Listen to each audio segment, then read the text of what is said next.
Hello everyone, and welcome to the 148th episode of the Poorly Planned Podcast. My name is Benedict. You may know me better as successful YouTuber BHL Hudson. Here we talk about movies, TV shows, a bunch of nonsense. With me as always is my friend, co-host, and, I don't less successful YouTuber. and works in the kitchen like my servant, Frederick. I'm kidding, of course. That is a very just normal job. Just there's no reason to meme I it. just again as we've established, the dream job of being a dishwasher. Yeah, I mean nothing wrong with that. How any good dishwashing? That sounds so condescending. Any good dishwashing stories for me? Anything that exciting? How's that soap treating you? I mean, I will say there's actually one story that. Not to point any fingers at my job, so I shan't say who it is. I also don't remember the guy's name, so it's fine. But I was working, and there's a bit of a new guy there, right?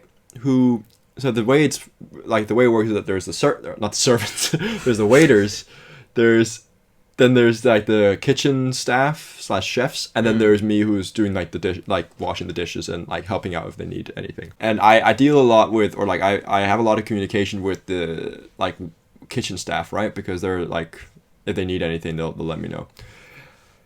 And if they come in and like they're needing something washed like quickly, they'll bring that in, like, and I need to prioritize that. Anyways, so this guy came in, or like one of the chefs who's a youngish guy, probably like a few years older than us. And you know how like on a stove there's like the kind of like metal grills on top that you put like the actual pans and stuff, and then underneath there's like the gas coming out. Yeah. So the man brought. He comes over holding two of those like grills for me to take. He's like, "Can you please wash these?" Not telling me that he'd been using them and he was holding the cold sides. So he held out like the burning, like like sizzling hot sides for me, and I take them. And obviously I fucking burn the shit out of my hand. Oh my god. And like drop them and I curse, and he just stood there and laughed a bit and then walked out. I was like, what the hell? What the fuck? Is this man part of the Tom and Jerry universe of hijink comedy? Honestly, it seems like a Tintin-esque stunt that would be pulled on Captain Haddock. You were turned into Mr. Dupont and Mr. Dupont. Exactly, I became the Mr. Dupont. As is the common phrase. Damn, what an asshole. As is the common phrase. Yeah, so I was like, what a bastard. Haven't seen him again, though, so I hope either he's doing well or he was fired. So he actually served a burning hot oven thing to a customer as a dish, and they died, so yeah, he won't be coming back. So he walked out and started just cutting up this one lady, thinking she was the ingredient. I don't know what he was doing. She just had that parsnippy look to her. Well, damn, what an asshole. She just screamed paprika. I don't know what to tell you. And his name was Marcus Larson. No, I don't know. But you just completely just put him out there now for the internet to hate. Eyes. Well, on my side of things, I'm the one who traveled on this pod. You have been traveling. North Carolina, I went. I traveled to Raleigh and had just a dandy old time. I think the two pod-worthy mentions are I ate a bento box of burgers and sushi, which I'd never tried before. Interesting combo. Yeah, it was called Burgushi, which I did find to be an amusing title for a menu. Burgushi. I think the place was kind of reminds me of something else. I shan't say it, but well, I did get a good bite. I don't know if I want this clip of me saying this. You get a good bite of that burgusi. Is that what you're going to say? Okay, thank you. I appreciate you taking the fall for me there and having that. I'll take a bullet for comedy. Yeah, it was this place called the Cowfish. It was surprisingly good. The Cowfish? I don't know. I guess it's a fitting name. Yeah, it was a very weird vibe. They had like... I don't know. There are only like two others in the country, and they're both in like Universal Studios. So like it was a very, very strange experience. But she just mentioned like, hey, you want to go to this place where you can get burgers and sushi in the same dish? And I was like, you know what? When in Raleigh. You know what? Absolutely. And the other thing, and I don't know if I should put this out on the pod because I don't know what kind of image it conjures of me, but but I did shoot a man. I did not shoot a man. I did, however, shoot some targets with some guns as I was in the South. Now, I'd like to be very clear. not a big gun guy, and I am very much... Massive disclaimer. Massive disclaimer. I am not a... how do I put this? Tricky territory here. I just say I'm very pro-gun control, and very much so. That being said... No. And that means that I need to control all of them. That means you should give them all to me. No, they're very dangerous, and I feel largely unnecessary, which even the dude who we, went there to, they were his guns, he was like, yeah, no, I probably shouldn't even own these, it's probably not right that a human should own these, and I was like, yeah, interesting take, my guy, but... when you're at someone's place and they're like, hey, do you want to go do this? And I've never done that before. I was like, I'd check that off the bucket list. Why not? And so we went to this gun range and shot some things and some targets, to be clear. And it was a good time. Again, totally it's not a thing I need in my life, but just to try it for the first time, it was kind of interesting. I did. How was it? Did you feel powerful? I mean, I'll be honest. Most of the fun I had from it was trying something new for the first time, you know what I mean? It wasn't oh man, I need to do this every weekend. It was oh, this is a cool thing to try. But it genuinely didn't have that much, the thing itself didn't do that much for me. But it did have a big thrill when I did hit, on my first try, 3 targets in a row, including a small one. I did then miss all of the clay pigeons that they threw up there with my shotgun or whatever, which was very embarrassing. You know how embarrassing it is to yell, how cool you think you look when you yell pull, and then they shoot the thing and you shoot it, but when you've missed 2 already and then you have to yell pull, it's just not a good look in front of all of them who just nailed it. But yeah. Also, I have to say, This towards the end is just the weakest, least enthusiastic pull. I will say also, as we were driving out there, because it was quite a drive, I was thinking, if for some reason my friend has been plotting to murder me, this would be the perfect plan, because I just come down to their place, with no one else, they drive me out to a gun range, and then I was just if they wanted to kill me, this would be a very cover-up. This would be the opportune moment. So yeah, but here you are, so you know that it's a friend for life. But yeah, no, interesting stuff. Moving swiftly on. I have seen a picture of you. It was very amusing. A giant shotgun. Yeah, it is. It is what it is. It looked threatening. It looked like you were on the hunt and being mucho hungry. BHL Hudson, when you come for that Marvel money, I don't fucking know. I'm sorry. BHL Hudson hunting for that Bergussi. With extreme venom. Yeah, no, it was interesting. Anyway. Also, can we just go back to what you just said there? BHL Hudson, when you come for that Marvel money. I don't know. What's going on here? I was trying to think of something that BHL Hudson would be mad about, but also implying that I would shoot anyone is not a good look. So, I don't know if that was the vibe. You're implying you have a lot of Marvel money. Yeah, I don't know. Marvel definitely doesn't pay me off to review their films well. Actually, they definitely don't, because I've not reviewed the last 3 very well. Yeah, it is what it is. Anyway, we're going to move on to the mini reviews. I don't know if we're going to do a mini topic this week, because we don't have a ton of mini reviews and news, but let's just hit it regardless. Let's just see what happens. I did, in fact, watch, for my first thing here, a little bit of the Crawdaddy. Oh, Crawdaddy. I didn't love the back-to-back way I said Crawdaddy, and then the sound that came out of your mouth didn't make me very happy. Crawdaddy. Oh. I apologize for getting overexcited. No, yeah, Where the Crawdads Sing, which is the film adaptation of a very popular novel. I actually wasn't going to see it. I mean, we mentioned it because Crawdaddy, but I was like, this doesn't look that interesting. God, the least professional movie reviewers ever. The complete nonchalant reasoning. I mentioned it because Crawdaddy.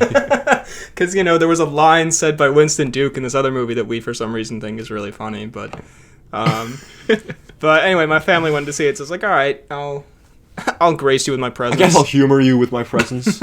And it was pretty good. It was... I'll be honest, the first half of it is basically about a girl who lives in like North Carolina, ironically enough, and she shoots people for coming for that Marvel money. No, she lives in the marsh. I was right there with you.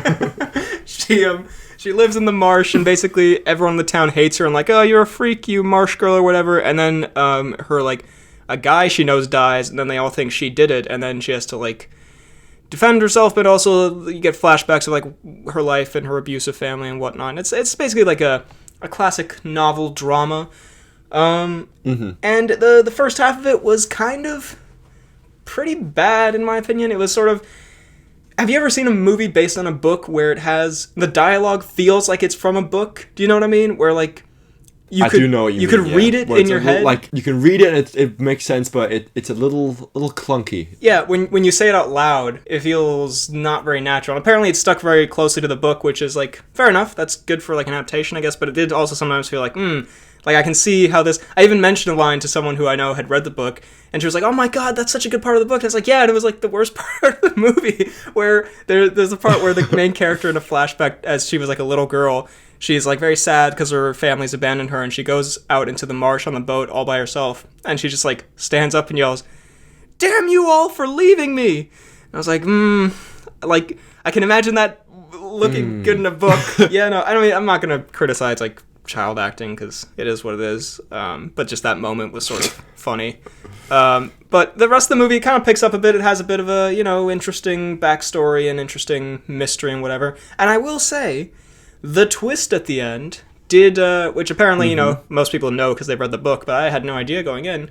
I did think it was very, very well done, despite the fact that I actually didn't get it at first, which is very embarrassing, because it's like the whole point of the movie. And then we walked out of it, and I was like, so this happened. And then my family's like, what is wrong with you? No, the entire point was that the exact opposite of what you just said happened. I was like, oh, that makes a lot more sense. That is actually much more interesting, yes. Tell me. Okay, spoiler alert. The Crawdaddy. Spoilers for the Crawdaddy. Basically, so this guy has died, and they sort of set it up a little bit as if her, like, lover, who, like, the really good guy who she ends up with at the end, he did it, like, out of, like, a jealous revenge because the guy who died was, like, really abusive and horrible and, like, the worst. And so it's kind of set up that he did it. But then at the end, it's revealed that the whole time she actually did murder him. It was her the whole time. So it, like, adds this... Oh. It adds this, like, very interesting... And at the end, she gives a speech about how, like, sometimes the prey have to become the predator, because he was like hunting her down, like he was gonna like kill her or kidnap her or something. And so like it does make sense, but it also it like you can understand it, and you also like he was terrible, so it's like good he fucking but also it adds this sort of almost like scary side to her, like almost like a I don't know, and it adds a lot more interesting layers, and it relates to her backstory and whatnot. And it actually ties the whole film together in a really cool way. But then I walked out of it and I was like, so it was her boyfriend who killed him. They're like, no, what is wrong with you? Walked out. So the only thing I got from this movie is that she definitely did not kill him. So he definitely killed himself. It was actually none of them who killed him. It's like, yeah, because at the end they do it really well too. It's like, I just imagine your family does the fucking it's like because they show it visually in a really like clever way, and it's just very well done. I don't know why it just completely went over my head, and I'm like, oh, that's the most embarrassing post movie conversation. How can the reveal go over your head?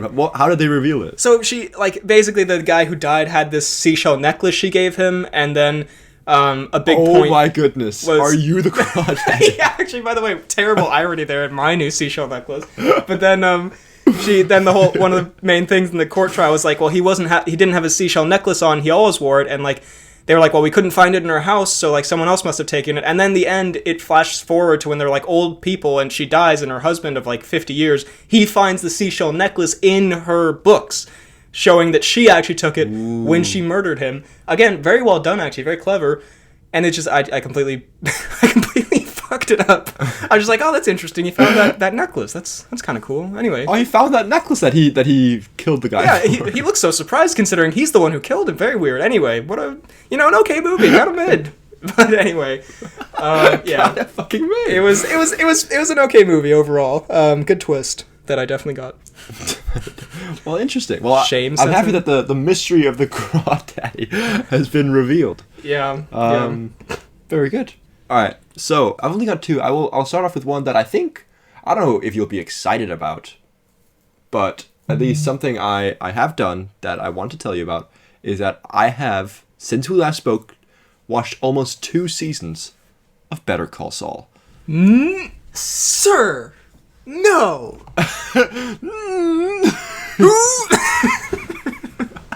Just explode.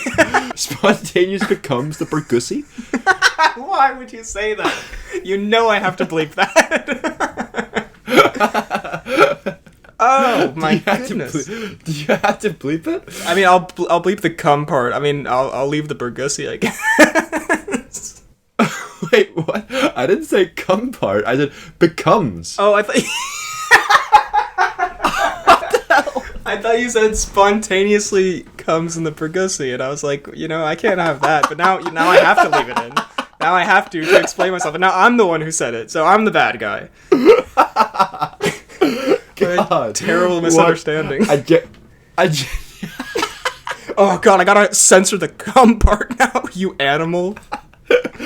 Just projecting. Completely projecting. Just got no clue what you're on about. Dude, nasty. Anyway, this is taken way too far of a turn. We are 20. Back to... we are adults. Jesus. We are taxpayers, I'll have you know. Better Call Saul. Let's go. Why would I not be excited about that? That's fucking awesome. But yeah, it's I mean, I knew he'd be excited, but I was like, will he be happy? Will he not beat me anymore? Well, I finally earned the approval of BHL Hudson. God, it's been decades of me searching for it.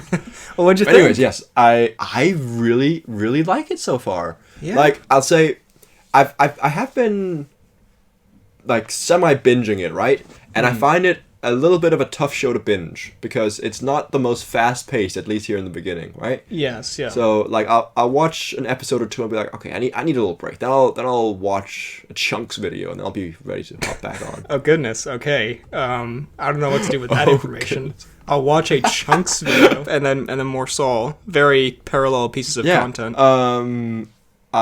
Very similar content. I'll say I despise Chuck with a burning passion. Goddamn. Yes, he is just.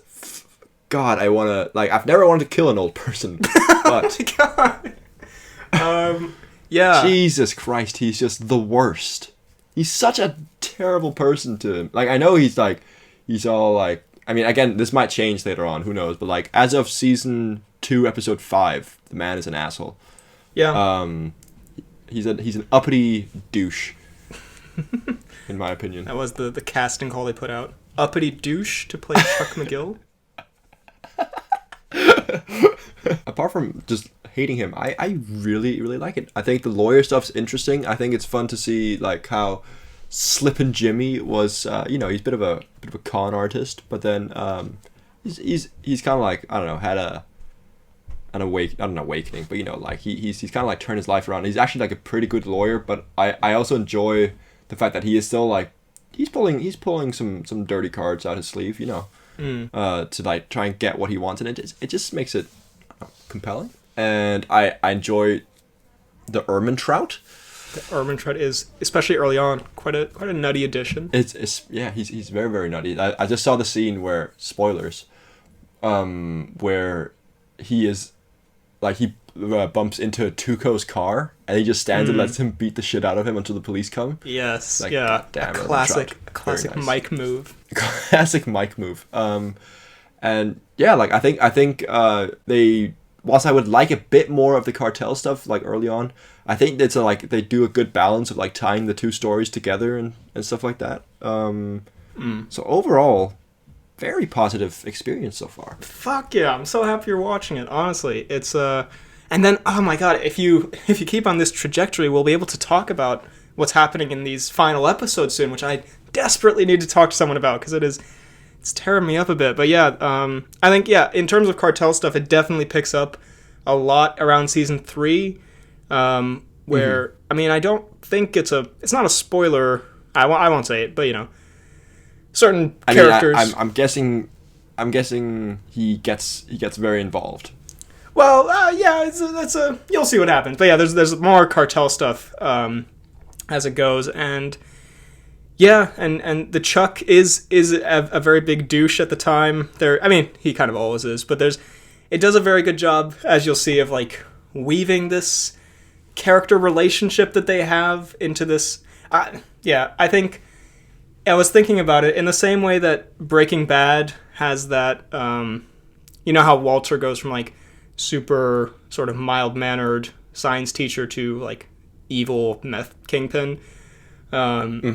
Better Call Saul, and this isn't a spoiler because like it ends up with, you know, it's a prequel, so it ends with him, how he becomes Saul from Breaking Bad. Yeah. And the journey it goes from where you meet him at the start to, you know, when we meet him in Breaking Bad, I think it's equally as well done as the Breaking Bad journey. I know there are like a lot of, it's kind of a meme now because it's really cringy when people are like, this is the exact moment that Walter White became Heisenberg, and this is the exact moment that Jimmy McGill became Saul Goodman and whatnot. But like, it is really some of the best character progression writing I've ever seen, and yeah, just really clever writing in general. Just insane show. And yeah, the last episode is coming up next week, and the last few episodes have been, yeah, I won't spoil, but just been very... Ooh, so it's an episode coming out each week or what? Yeah, and the last episode comes out next week of the whole show, and it has been of the whole show a very intense kind of final stretch here. I don't want to say anything, but if I crunch, we might be able to do a little topical pod on Better Call Saul. Oh, you wouldn't? Ooh, I would be very on board for that. Yeah, it's only been like 3 or 4 days since I started, and I'm already like, damn, all right. So like, and we could go in might depth. be able to hit it. We can go. We could do a full ep, dude. Ooh, I like the sound of that a lot. So yeah, okay, Better Call Saul. Very happy you're on board. Good stuff. I'll be honest, I kind of want to save Thor: Love and Thunder discussion for when we both seen it, whenever that would be. Because like I have made my review, so people know my thoughts on it, and I think it'd be more interesting to have a discussion. So I don't know when that will be. It'll probably first be in quite a while. It could be in like November or something. If you're up first, it'll probably be next year March. But yeah, I feel like it'd be better to hit a little discussiono. But in the meantime, I will say my last one. You're goddamn right, I'm still watching the Great British Bake Off, and I have to say, I am way too invested, and I get so angry when they send home the wrong person, because they do it like every freaking week. They send home, this is something I'm very passionate about. Okay, go. Angry BHL Hudson rant. They have these 3 challenges, right? They have the, now I can't even remember. The special, maybe? The technical, and the showstopper.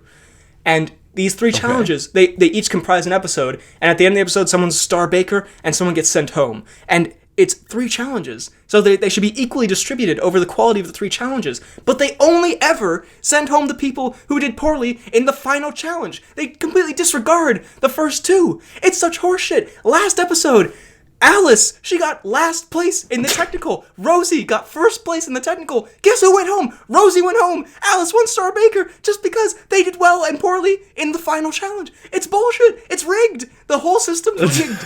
Oh my god. I can't. Oh my god. I won't lie. This is not a joke. I've never seen you like this. That is, yeah. No, that's fair. Which, honestly, I think is a good thing, but concerning that it's coming up now and not, like, at, I don't know, like, the murder of a family member or something when this anger should be coming out, but... I mean, I hope you don't have to go through the murder of a family member. I wasn't saying that I want that to happen. I was just saying, I feel like it'd be a more... You, word for word, said, it's disturbing that it's happening now and not when a family member dies. Implying that will happen in the near future. I was saying, this anger... Or it has happened. It's kind of misplaced at the Great British Bake Off, but it's so frustrating because it's such a delightful, beautiful show, but then they don't follow their own rules. But then they do Alice dirty. But no, they do Alice right. They do Rosie dirty. Rosie was the best. Oh, Rosie right, was sorry, so nice. Rosie. They're all lovely. It's just, I'm just saying on the merit of cake making ability, Alice did mediocre in the first challenge, last in the middle challenge, and very well in the last challenge. Rosie did well in the first challenge, placed first in the second challenge, and did poorly in the last challenge, and they sent Rosie home. Mathematically, it makes no sense. Anyway, otherwise, how about the middleman? Who's the middleman? Well, there were two others, and David I quite like. He's a cool cucumber, and I don't remember who the last one is. Oh my goodness. Anyway. The Great British Bake Off is turning you into something very strange. Just an old white lady from Lancaster. Yeah, I imagine you watch it whilst you knit. Honestly. Oh, by the way, I just want to say, I asked Yassine if he'd watch it, and I genuinely said, like, this show is perfect for you. Do you not agree Yassine would love the Great British Bake Off? It is a very Yassine show, in fairness, I will say. And I'm ashamed I just hope that you and him don't sit and watch it together and start calling the members cool cucumbers. Also, fun fact, they did that would be a strange dynamic. They did a celebrity bake-off, and KSI was on it, weirdly. And it was actually pretty funny. So okay. Go check that out on YouTube. I've seen some of the celebrity bake-off scenes with there's this one blonde guy. He's kind of young. I don't know, like maybe late 20s/30. He's what's his name?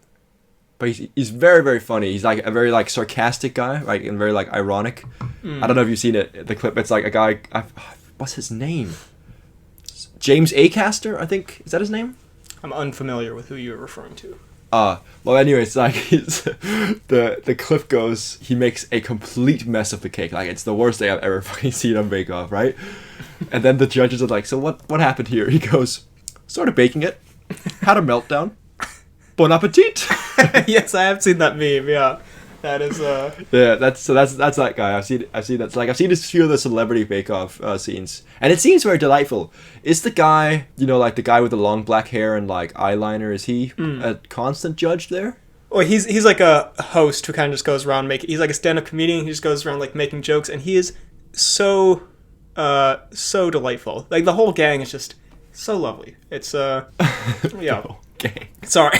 Yeah, okay, we should move on before people stop listening. You are an old white lady now. Yeah, I feel like this is a very Winston moment where I think Nick says, if you unzipped your body and an old white woman popped up, I would not be surprised. That is scarily accurate for what I'm sensing right now. Anyway, we're going to move on to some man news, some really manly man news, of course. God. Sorry. No, Bake Off is also very manly. I want to talk about Bake Off for hours. We're going to move on to some newsums. And first of all, we have a bit of a crazy news story here that was from last week, but I saved it for this week. Okay. A Drago spinoff is being made. Ooh. From the Rocky franchise, starring your boy. Oh. Big Nasty. I thought it was a Carl Drago from Game of Thrones spinoff. I got very excited. No, that would be also pretty cool, I guess. Drago. I see. Featuring Big Nasty. Yeah, featuring Big Nasty and Dolph Lundgren. And you know what? I'm on board. I have to say I'm on board. I did like them as characters in the last one. I like them as characters, but I won't lie. I've heard more interesting news in the last few days than that. That's fair. I mean, yeah, it's not like I was, like, demanding it, but we did also say if we could get a Drago-Creed team-up movie, that'd be pretty epic. It doesn't seem like that's going to happen. That would be kind of epic. This is the closest next best thing. I'll take it. You know who does not think this is cool news? Sylvester Stallone went off on a mad one on his Instagram. And really, I think it comes from a place of genuine care for this franchise, and he doesn't... I'll be honest, I did not know Stallone was not in a good place with the Rocky films. Like, I know he's not going to be in Creed 3, so I was like, okay, he probably doesn't want to do too much more, but, like, I didn't think there was that much animosity. But here we have, and I'm just going to read you this quote, and I guess I'll just yell what's in capital letters.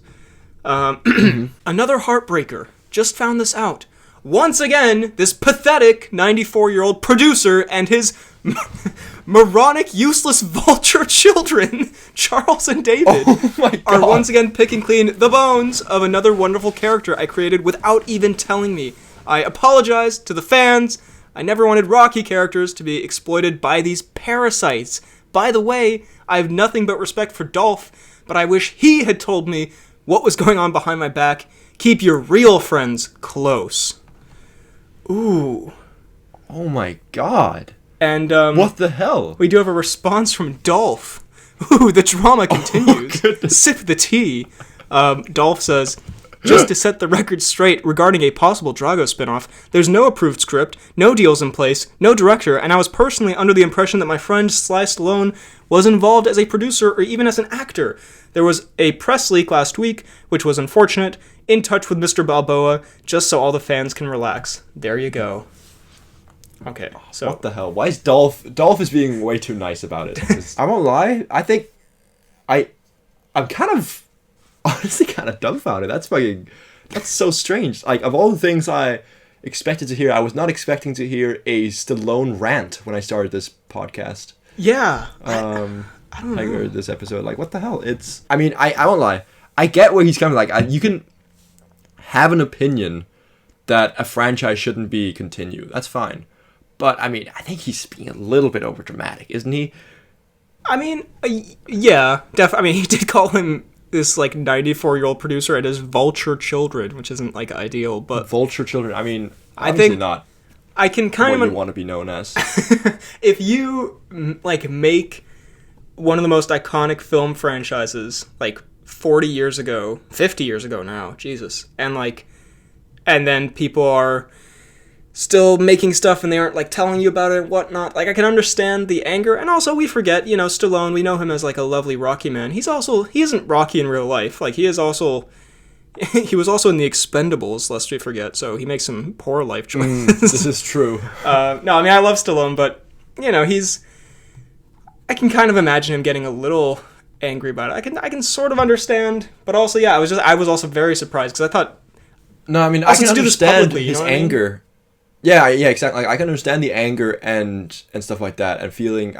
I mean, betrayed is a strong word for it, but like a little bit betrayed and stuff like that. But yeah, to do it publicly and really like, because I think if he's doing this as publicly as he's done and as harshly as he's done, the project's bound to at least have a tough going from the get-go, which I guess is what he wanted to do. But like, it's a little bit tough on Dolph if he's his friend as well, and clearly Dolph didn't. Also, there's something funny about saying the word Dolph. It's just, I don't know. Anyways, go. Dolph and Big Nasty. Yeah, poor Big Nasty. You don't want Big Nasty to work? Yeah, like Dolph was probably sitting there in crippling debt, and this was his one paycheck chance. And I think it's maybe. I would like to think Dolph Lundgren, famous movie star, isn't in crippling debt, but. Just like average debt. just average debt. But yeah, I mean, so, you know, it is what it is. Stallone. By the way, real quick, non-movie news, but just related in, like, the Rocky sense of things. Sorry, what a weird sound I just made. There was just an announcement of a boxing fight, Eubank Jr. versus Benn, and I just want to put this out there. This is like a real-life Creed 2 situation, which I think is pretty crazy, where Eubank and Benn's dads were two of the best British boxers in, like, the 90s, and they fought 30 years ago in two crazy, huge fights, where one of them ended in a knockout and the second one ended in a draw, and now 30 years later, their sons are going to fight each other, and that's just kind of... Ooh. And their sons are also both, like, very good boxers in their own right. Like, I heard about this just from, like, their perspective, and then I learned about the whole backstory. So, just an exciting thing if you're interested in that kind of storyline. Damn, that is very topical as well. Just talking about Creed and then very topical. What do you say, Eubank versus Benn? Yeah, good. Versus good, Benn. Good British clash. I mean, Eubank sounds like a very cool like fighter name, and then you got Benn, like a newspaper boy. And then you have it's Eubank Jr. versus Timmy. It's Eubank Jr. What's another versus Peter? Carl. It's just in a really small font on the poster. Very topical, speaking of Dolph Lundgren's non-debt and millions of dollars he presumably has. Hopefully. We now go on to, did you see the trailer for Triangle of Sadness? I did not. No, you didn't see the Woody Harrelson poop and vomit movie, which is what we will call it from now on. I sadly did not see the poop and vomit Harrelson. So it looks. We talked about this a while back when it was first screened at I guess Cannes. It is a satire of wealth. It looks like, or like wealthy rich people, as opposed to not wealthy rich people, where they're like, I'm a poor rich person. They're a bunch of rich people and models on like a boat, on like a cruise ship or something. And then things start going wrong and things are kind of weird. I mean, the trailer doesn't give a lot away. It's more about like the tone, but there's a lot of poop and vomit involved just in the trailer, which I can only imagine how much there is in the film. And Woody Harrelson is a nutty captain. And yeah, it looks, a nutty captain. Because we heard all these like things about it, and because I think the director's very good. I can't remember who it is. Like, I am excited for it because I think it'll be a very like interesting, well done, weird movie. If I hadn't heard anything about it, I would think like, what the fuck is this? But apparently it's really good. So I guess we're excited for some Harrelson shithousery, pun very much intended. Ooh, pun very intended. I see. Are you excited for I love I mean, not every, but I love Woody in most things. So this, especially you say it's the one where he fights monkeys. You say it's a well done movie. So I mean, I can't imagine a movie in which Woody Harrelson's in which there's also tons of vomit and shitting that can be taken seriously. But no, it's like a comedy. It is a comedy. Okay, I see. Honestly, weird. If it's a very straight-laced drama, it's a sequel to Spencer. Manchester to the Sea kind of thing? Yeah, God. It's just about, like, the horrible effects of diarrhea. Moving swiftly on, another very weird piece of news. This is this week's Weird News Week, I have to say. So, it starts out pretty normal. Doug Liman, who I believe made Edge of Tomorrow, is making a Roadhouse remake with Jake Gyllenhaal. Roadhouse is like an 80s movie starring, I think, Kurt Russell. And he, went into... I have never seen it. I know, like, very little about it. But, like, he went into bars and... I've heard the name Roadhouse, but I've got no clue what it's about, yeah. He punched people or whatever. I don't know. I don't know anything about Roadhouse. The weird thing about this is in a major role in this film, you know who will be starring? Ooh, give me a hint. It's the last person you think of. I'll say he's a man who enjoys a good whiskey. Is it Conor McGregor? It is, in fact, the notorious Conor McGregor making his film debut, which is... That's so strange. Very confusing. And it will apparently be a major role, not like a Francis Ngannou in Fast and Furious 9, but like a major role in this Hollywood 80s remake. So, strange choice. Very weird. Well, is he playing the main character or what's happening? No, so Gyllenhaal will be the main character, I guess. But I mean, he could be like a villain, maybe. He has sort of villain energy. I mean, interesting. MMA fighters have done. Here's the thing. Acting. I imagine. I mean, first of all, I don't imagine he's a brilliant actor. No. Second of all, I think he would be probably one of the easiest people to work with if it was like a small Francis Ngannou-esque role, because I think he'd be so excited to be on board, the movie, and be like, oh yeah, whatever. Like I think genuinely his best side would come out there. Like I think it would be it was just like a weak shoot of him doing a few things. I think he would like be every director's dream, because it's like, oh, you're dealing with a famous celebrity, and he's I don't know, like there's something about him that makes me feel like if it's just like a short role in a big movie, he would be very like cooperative. Exactly. But I think if you're giving the man a major role and he's having to go through like months of filming, I don't know. I would be scared as a director. I think he's I feel like he could snap. Yeah. Not the most like stable man, I think it's fair to say. Not the most. When I think of reliable, I don't think Conor McGregor. That's all I'm saying. No, in any sense, either from a stability perspective or a wins in the UFC perspective. I mean, dab on him. He bloody got that man who's achieved more than I will ever achieve in my entire life. I think...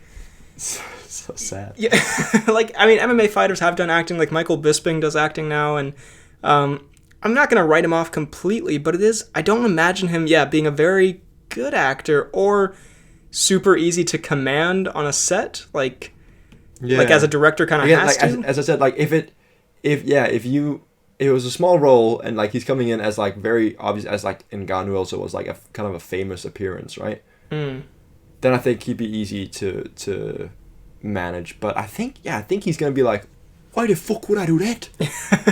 Your wife's in my DMs. Yeah, and also just like from go off on a rant. A combat sport perspective, he keeps talking about coming back to the UFC in like January and that he's like only focused on that, but it's like, but you're filming Roadhouse with Jake Gyllenhaal. How can you be focused on that? So, but you're with Jakey boy. A very interesting choice. I don't know what to make of it, to be honest. We do have, pretty huge news actually. The Batgirl movie has been completely canceled after like they started filming it, I think. See, I saw some of this on Instagram, but I don't know why. Why has it been canceled? So I believe it was, let's see. Yeah, even though it was close to being finished, this is from Empire. Most of it appears to be victim of cost cutting by Warner Brothers' new owners, Discovery. So there's a whole thing going on with Warner Brothers right now because they paired up or were acquired or whatever by Discovery, and so like they're merging HBO Max with that, and just a bunch of like weird shit. I just saw like headlines and I'm like, damn, this does not look good from this perspective. It does not sound good for Warner's. But yeah, I mean, look, I didn't like. I'm not gonna act like I was like crazy hyped for this. I thought it looked interesting in the fact that I think Leslie Grace is a good choice for Batgirl. It was gonna have Brendan Fraser as as Firefly and Michael Keaton as Batman. So like it had interesting elements to it, and it was clearly like a big production, and it was directed by the Bad Boys for Life and Ms. Marvel duo. Slightly not sure about that one, but might have been a good cancellation this one. But it's just crazy. I don't remember the last time a movie was this far finished and just canceled. Even New Mutants, which was like the biggest disaster of like release and like production ever, it's still released, even though it was like this weird hybrid cut and like sort of thrown together thing at the end. I mean, it seems like of all things to cut, it seems like one of their movies that people would be more hyped for than others. Yeah. Right? So it's a bit of a strange cut, because obviously I think, at least on Instagram, I've seen like a lot of, I mean, not backlash, but you know, like a lot of like like people complaining or being like bummed out about the fact that it's been canceled, which I reckon zero people would have been if the New Mutants was inevitably canceled. Yeah, no, you're right. I think it's an odd choice. I mean, obviously, it is like business dealings and, you know, sort of the less imaginative side of film, like the sort of boardroom people, whatever. But yeah, pretty wild. And it also just sucks. I mean, like for people who wanted to see it, for the people involved. Yeah. Like imagine you make a whole movie and then it just doesn't come out. Like, damn. You said they already started filming. Damn, that's It said it was close to finishing. Yeah. So like that's what we call a fat L in the books of Warner. But yeah, we would say a fat L for the Warner, not the not a fat L for the people who put their hard work into it. I mean, I guess it is an L, but not like of their fault. We're gonna move on to some better news? ? Some Jokums news. Do you want to hear about Joker 2? Ooh, I would love to hear some Jokums. So it has basically been confirmed. Lady Gaga is coming in, and it will release on October 4th, 2024. And Zazie Beetz is apparently in talks to return, who was his neighbor, friend, person. Zazie Beetz. From Deadpool 2, I Domino. Joker. Oh, okay. Right. Okay, gotcha. Anyway, yeah, well, I guess I won't spoil it, because I was going to say, did she die in the end? But I guess she didn't. Maybe she did. Who knows? There's never like a way to find out. It's not a prequel that's happening. No, it wouldn't be a prequel. No. He wasn't Joker before. So yeah, we've talked about it before. Lady Gaga's Harley Quinn. Cool. Cool stuff. Cool beats. Not bad. Yeah, I apart from Margot Robbie, I honestly think she'd probably be the best choice for it. Yeah. I don't disagree. Do we do the Ezra Miller news? I don't know if we do the Ezra Miller news. We said we'd stop. I was literally just about to joke before where he's like, do you want to hear something? I was like, oh, is it going to be Ezra Miller stuff? I think we absolutely have to do it. Fuck it. Ezra Miller charged with felony burglary for allegedly stealing alcohol in Vermont. He's moved from Hawaii. I see. I did see a funny meme that was like, when you see Ezra Miller in a headline and know it will be followed up by the most bone-chilling sentence you've ever heard. So apparently he took bottles of alcohol. This from Variety. The other thing was from Yahoo. From residents while the homeowners were not present. They charged him with felony burglary, and I don't know if this is linked to the person he was housing. It says something like that later in the article. I don't know. He's been charged with felony burglary is the only thing I'm going to say with certainty here. I wish we didn't know all about like his, obvious like serious issues and stuff like that, and we could just still joke about the fact that Ezra Miller is just robbing places. But we can't. Yeah, it would be not that we think anyone should commit any crimes for our amusement, but it would be more easy to joke about if it's like, oh my god, Ezra Miller keeps doing like smaller crimes where it's like, oh, he sort of like he punched someone or he stole some liquor or whatever. But then there's also the more weird, serious stuff coming out, so I don't know what to make of it. I guess it doesn't matter what I make of it, but crazy. What is happening? I don't know what is happening. What's happening? This is one of the strangest like downfalls. Honestly, it's becoming a bit of a parody at this point that every other week there's a new Ezra Miller story. Also, I don't know how the judicial system works, but if he commits this many crimes, this close together in range, is the man not supposed to be locked up? I mean, yeah, at a certain point. Alright, can you hear me? Yeah, I can. Oh, okay, sorry, I'm getting another call. Yeah, I mean, at a certain point, how many headlines can we see about felonies? You know what I mean? Like, yeah. Yeah, so I don't know. Strange stuff. We continue, I guess, unfortunately, with the Ezra Miller saga. I don't know what to make of it. Obviously not good, though. Not a good dude. I guess I can make that much of it. Anyway, moving on to Eternals 2 is happening. Last piece of news here, according to Patton Oswalt. Also, sorry, I just thought back and I completely forgot the Joker part, and I thought you said, do you want to move on to some good news? And then you said the Ezra Miller story. Oh no, did I? No. I just like forgot we talked about Joker, so like in my mind it sounded like you were talking about Ezra Miller robbing a liquor store. Good news. Also, he robbed a house, not a liquor store. Let's be very clear. Anyway, Eternals 2 apparently is happening. Do you care? Are you excited? I mean, now that we can't see the big baby, why would I care? Is he not in it? Did he die? Yes. What? When did he die? How did he die? He died. He gets, like, for lack of a better word, the life sucked out of him. Damn. He really got the soul sucked out of that body of his? Gilgamesh got gawked, bro. That sounds like a terrible meme where it'd just be like impact font. Gilgamesh got gawked. Damn, okay, well yeah, what is the point then? Well yeah, I mean, Icarus is dead, Gilgamesh is gone, the little annoying child is, I mean, I guess. Wait, did Icarus die? Sorry, I clearly didn't watch this movie. Did Icarus die? Didn't he fly off in Icarus flew into the sun. Oh, but he's coming. Oh, are you kidding me? They're going to be like, hey, he survived that. Because he's a... Yeah, if he flew into the sun, they're definitely going to bring him back. Do you think so? I think he's dead. Bro, they brought back... Phil Coulson was stabbed in the heart. And he was brought back for like 8 seasons of television. I'm sure they can bring back Richard Madden. Well, they could, but he's not nearly as famous or as fan-requested as Phil Coulson. That's a very good point. Yeah, I mean, I didn't really like Eternals 1. I thought it was very fine. No. It was whatever. It apart from maybe one of the Thor movies and an Incredible Hulk, I'd say it's the worst Marvel movie. Yeah, that's not unfair. There's also Captain Marvel. So yeah. Anyway, Eternals, it is what it is. And now it is... Sorry, that's a sharp turn. Now it is time for The Tom Cnews.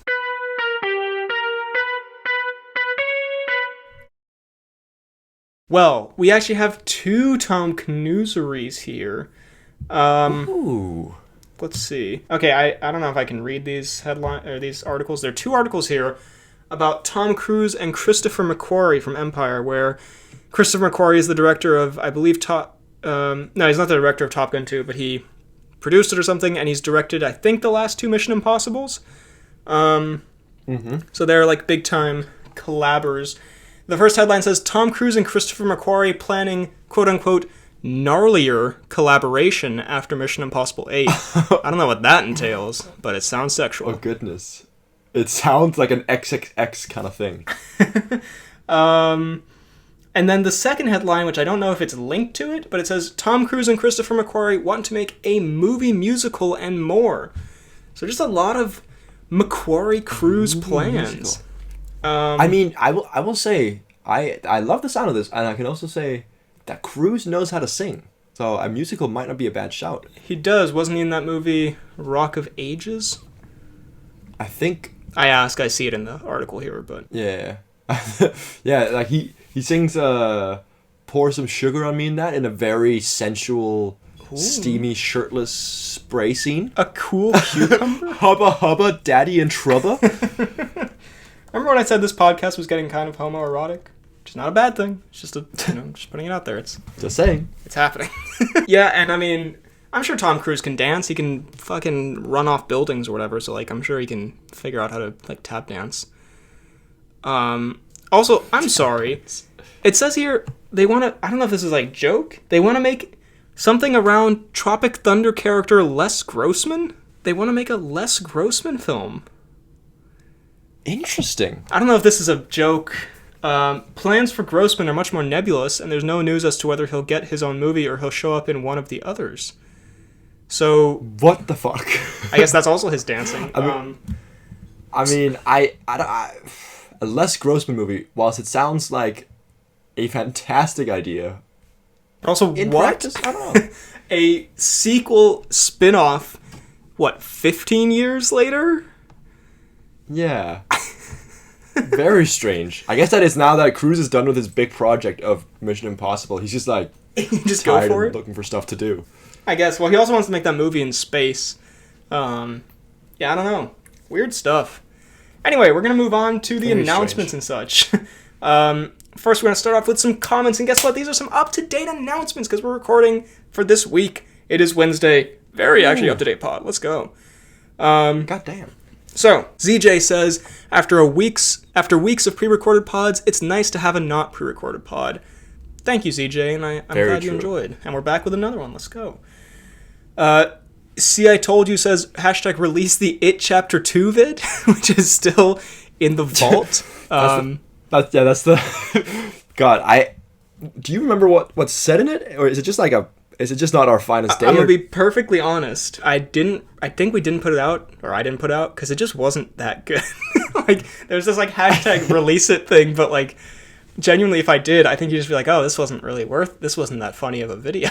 This is not worth that. It's just kind of I mean, I don't think it's bad. I just think it's average from memory. Movie Guy replies, bring back pre-puberty BHL and Freddy. I just like to say, for the record, I think we'd gone through most of puberty by the time we started this. Or some of it, at least. I mean, if it's 3 years old, I think at 17, hopefully we're through puberty. A little lower octaved in our voices. But ZJ also says, the gray man is low-key mid, no cap. How dare you? For many reasons.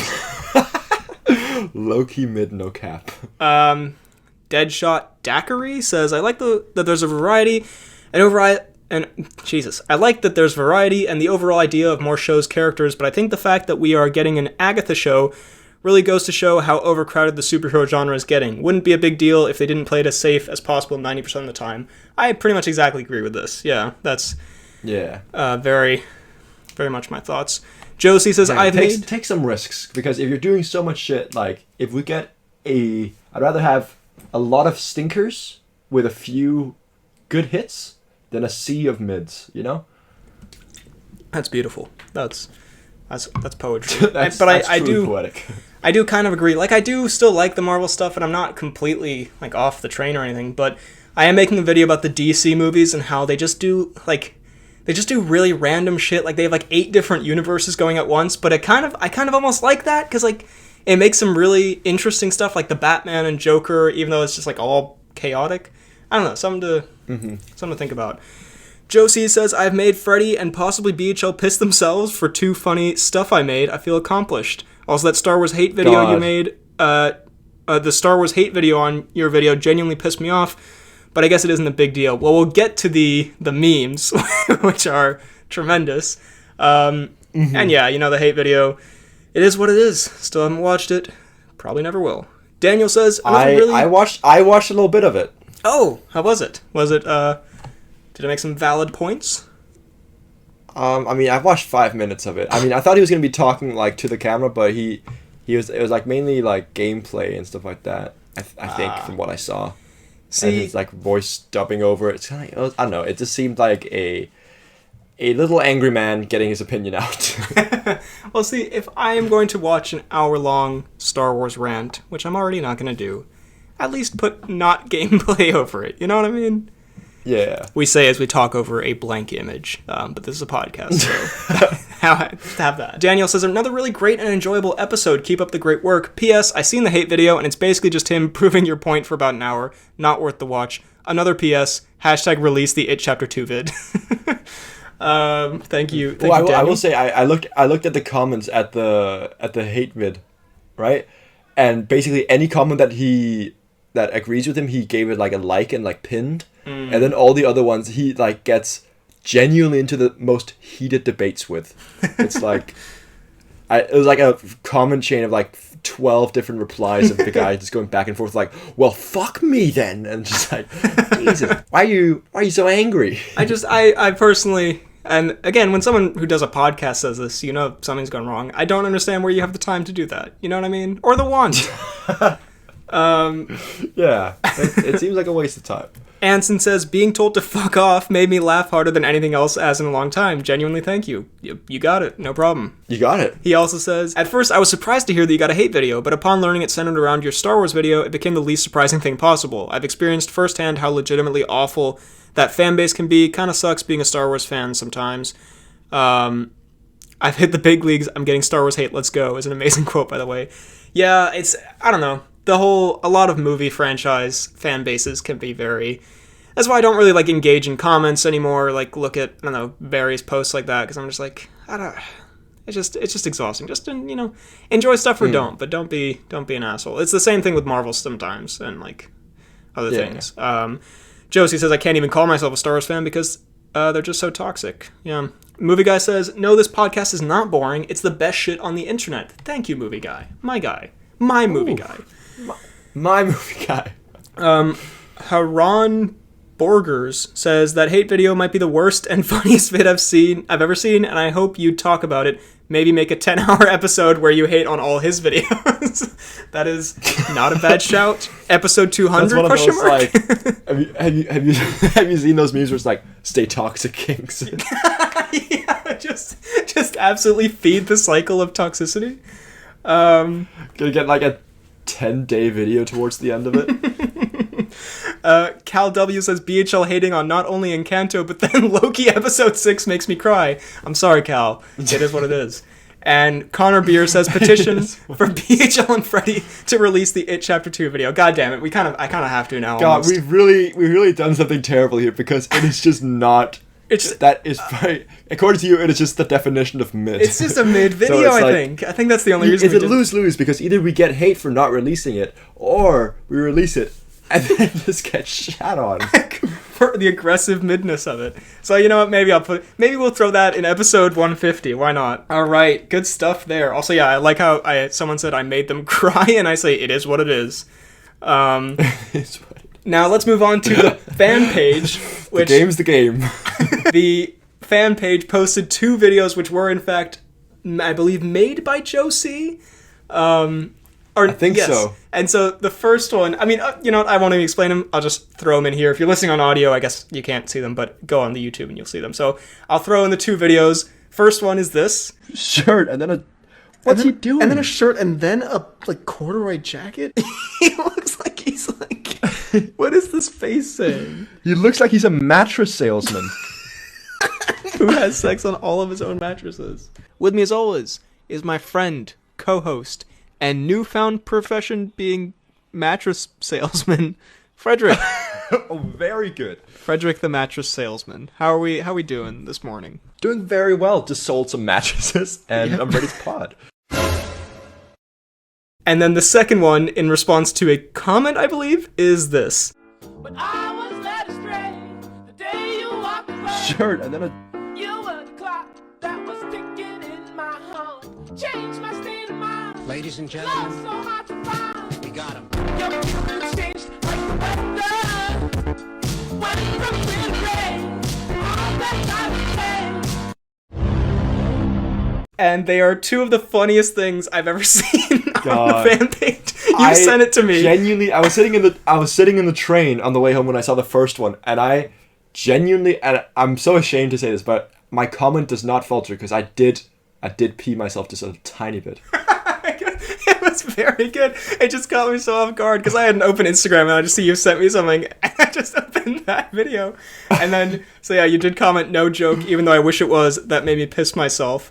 And then The second follow-up video is arguably far greater. It's so good. God, it got me so good. I just laughed and I loved it so much. Like it's so funny, but it's just like weirdly so wholesome that someone just could make something like this. That's exactly our humor. Dalgard pissed himself, and it's just like La La Land and the Joker dance. I think it was the main thing that made me laugh there was Peacemaker intro. Just and then it just says, "You're next," over a picture of me. Yeah, just ominous music over your face. I hate to. Also, I think he was like, "Did I make you piss yourself as well?" And I was like, "Not quite, but you might as well have," because I hate to say it, I've not pissed myself yet. But these were two of the funniest videos I've seen in a long time. I think I said comment to him, video, whatever. Yeah, two of the funniest. I didn't even watch it. I'm like, yeah, it was a great blog post you made, bro. Yeah, that Vimeo post was great. But no, yeah, so check out the fan page, link down below, and thank you, Joe C, for those hilarious videos. And let's see, is there anything else? We can save them for announcements another time. We kind of have to. Oh, yeah, we definitely have to, sorry. So... oh shit. I just realized the time. Thank you so much for watching this up-to-date news and mini reviews pod. I hope you enjoyed. If you did, drop a like, subscribe, hit the bell button, leave a comment down below what you thought of everything we talked about in this episode. If you're listening on YouTube or also on Apple Podcasts and Spotify, leave a 5-star rating, a nice review. Tell your friends, tell your mom, tell your dad, tell the world. You can find me on YouTube, World. BHL Hudson, Instagram, Twitter, BHL_Hudson, TikTok, BHL Hudson, Letterboxd, Real BHL Hudson. You can email the pod at bhlhudsonvids@gmail.com. You can find me on Twitter at FTK_DaltSniper. You can find me on Instagram at Dalgard. You can find me on Letterboxd at FTK_Thwilms. And you can find me on YouTube at FTK_Gaming. Thank you very much for listening, and we will see you next time.